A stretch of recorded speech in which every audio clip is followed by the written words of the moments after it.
Okay, you mentioned the Mongols, and I can't get past that. Here's a question one won't hear often when talking about the Mongol history, and that's probably before the time of Kublai Khan. What's the connection between grass and the expansion of the Mongol Um, Empire? so there's some really fascinating work coming out in climate history now. Nicolo de Cosma and others have shown that.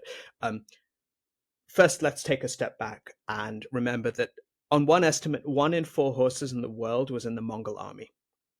1 in 4 horses in the world is estimated to have been serving in the Mongol army.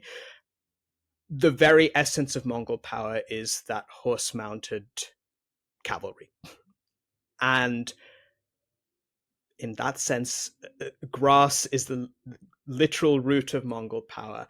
And what we have evidence of is a period of succession of wet years on the steppe, coinciding with the rise of Genghis Khan, of the Mongol Empire. And in a very simple material sense, that allowed the grass that the horses grazed on to grow more rapidly than usual. And in a very prosaic but ultimately dramatic sense, sort of enables the sustenance of the horse populations, which then becomes sort of the very heart of the Mongols' military conquest, which stretch all the way from Eastern Europe to China. So what the grass was functioning as like an express highway in the medieval era, or why is grass so important? Grass was functioning just exactly like that. Partly horses consume a lot. Partly the steppe does become a highway. I mean, that metaphor is used a lot, the kind of steppe highway that allows for these sort of rapid lightning attacks that the Mongol forces become notorious for. And I think we need to be careful because clearly there is a material relationship between climate, ecology, and the nature of Mongol military power.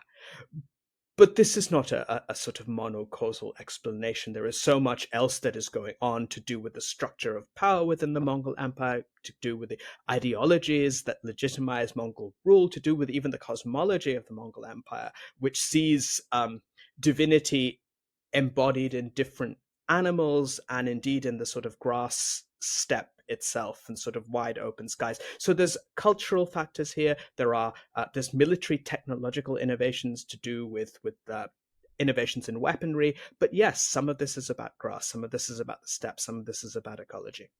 Okay, but would it be fair to say that without grass, no Mongol Empire, at least not in the form that did materialize? Yeah. Yes, I think it would. Okay, well, that's pretty mind blowing.